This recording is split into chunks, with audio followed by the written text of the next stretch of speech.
Well, here's a few news stories that I thought were interesting.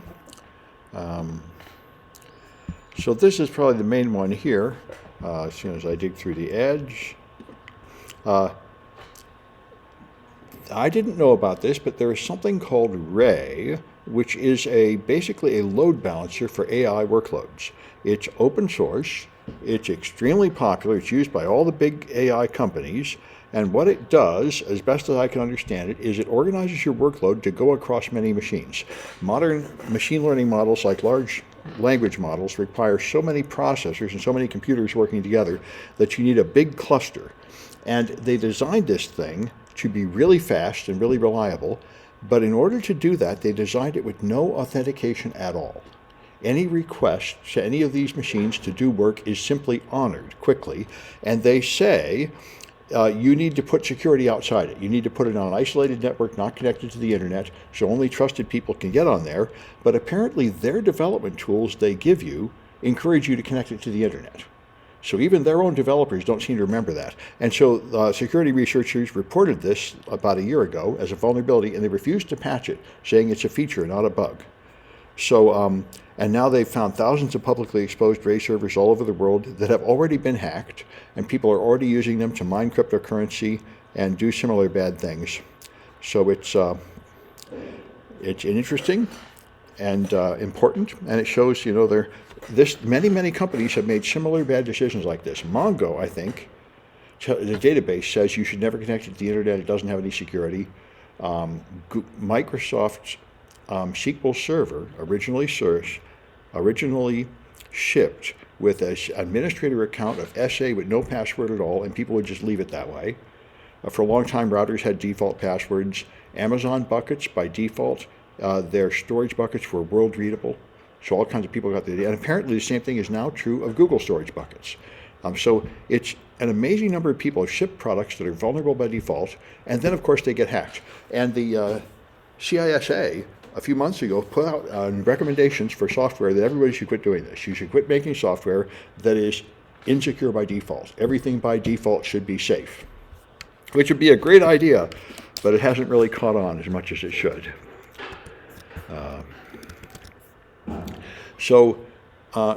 This is now, Brian Krebs is an independent investigative reporter, and he identifies people committing offenses on the internet.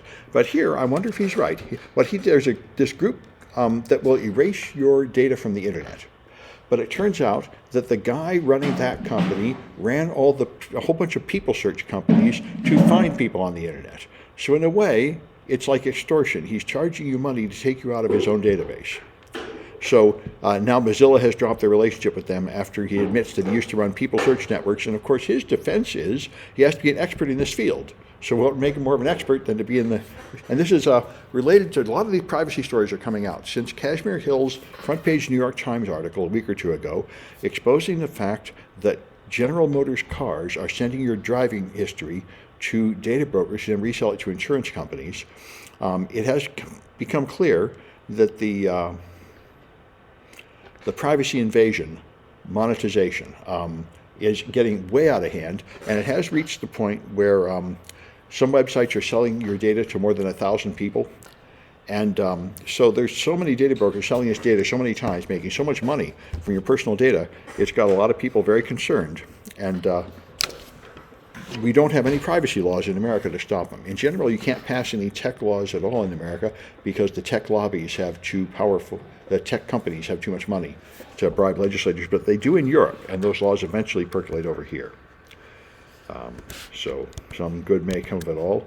Just checking for comments, and there are none. Let's see if I can get out of this garbage. All right, so the bird flu is infecting cows. They say it is the milk supply in America will remain safe because you're only allowed to take milk from healthy cows, which makes me wonder, because I highly doubt they test every cow. I'm not even sure a test exists. So I wonder about that. They also say that it's not any more transmissible to humans than it used to be, but I don't remember this, every few years before COVID, they would say the bird flu is out, H1N1, H1N5, and we were all supposed to panic and do something, although it never was clear what, because there wasn't a vaccine or anything. And When you got it, it just seemed like any other flu, but they were all afraid that it would be a really bad one like COVID. And eventually it was. Eventually, I don't think that was a bird flu, although they still don't know the origin. But anyway, it goes around every year. Certainly what's happened in the last couple of years, though, there have been flus that wiped out all the flocks of birds. Turkey flocks, chicken flocks, and everything have all been wiped out. So they kill off the whole flock. Not Yeah. wipe out.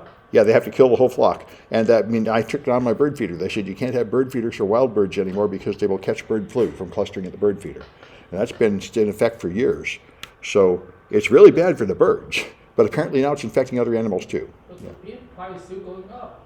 What's that? Beef price has gone up, yeah. That's true, but I don't think it's for this reason. But, No, if they kill other cows, then oh yeah, if they have to start killing large amounts of cows. So far they're not talking about killing them. They say they get sick, they don't produce milk, they sort of cough, and then after a couple of weeks they get over it. So it's not serious for the cows apparently, but it might be. Another thing I know is there was a study during the time of COVID in 2020 or 2021. They tested and found like half of the wild deer have COVID. And the interesting thing about that is I don't understand how they get it.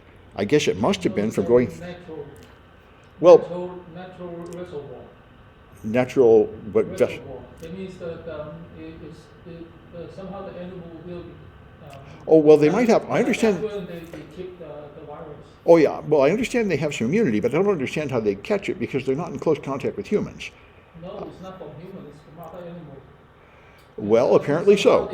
Somehow they get used to it and then they kept it. Yes, so I wonder if it's getting, that's what you'd wonder, if it's getting to the deer, then it probably has to be passing through a small animal like mice or rats, and I haven't heard of that. But anyway, it's Passing through the bats.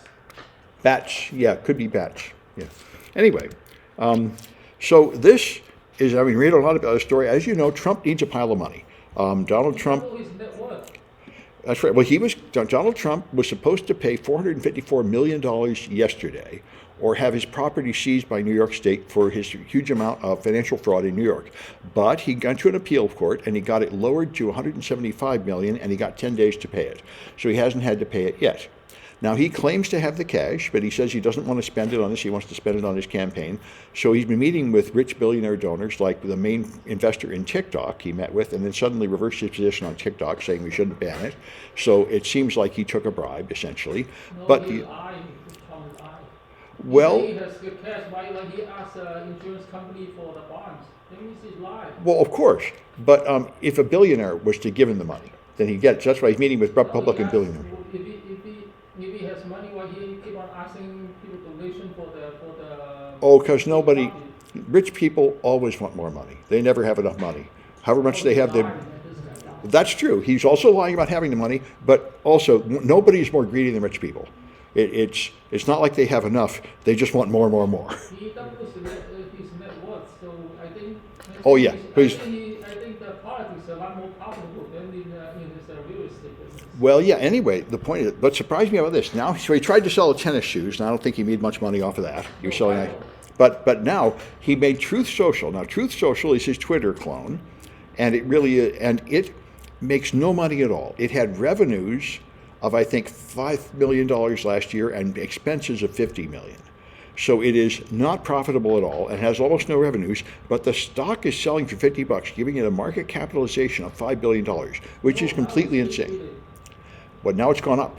Yeah, Because after IPO, it went up by 60%. that's right. So 8 billion now. That's right. So it really is, and Trump owns 2/3 of it. So, but the interesting thing is, this is the, More than 1/3. I don't think 2/3. oh yeah, 60% they say. This is the, so this is a meme stock. It is a stock. Normal stocks trade on a multiple of earnings. Like if you have a car sales company, your stock sells at like 12 times earnings. So, but this is selling at like hundreds of times earnings. So it's a stock selling without any respect to the fundamentals. So I think it just is people that love Trump or people that think that Trump's fame will just make it go higher. And by the way, so is Tesla. Tesla sells at least 10 times what its value is worth. The total market capitalization of Tesla is greater than all other car companies combined. And that makes no sense at all because if you look on the road, only one car in 10 is a Tesla. So obviously they're not most of the cars, but they are most of the money because Elon Musk is so famous. Everybody convinced just being involved with him is going to make you rich. And apparently a lot of people feel like being involved with Trump will make you rich. And that is probably true because Trump had all these money-making schemes like the Trump NFTs. The Trump NFTs were these little pictures of Trump made up to look like a cowboy or an astronaut or something. And they were ridiculous, but they sold for $100 and they rapidly went up to like 150 and $200. The people that bought them had a chance to make money. Then eventually they collapsed like all NFTs. But this is what all these ever done. I've heard Michael Cohen in podcasts talking about when he worked for Trump, he did business deals, and his business deals were this. They were branding.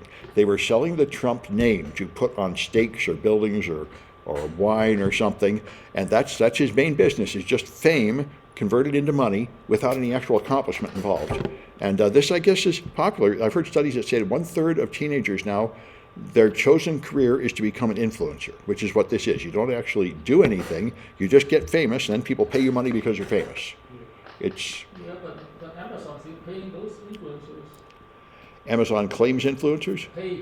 Oh yeah, people pay them. A few of them make a pile of money.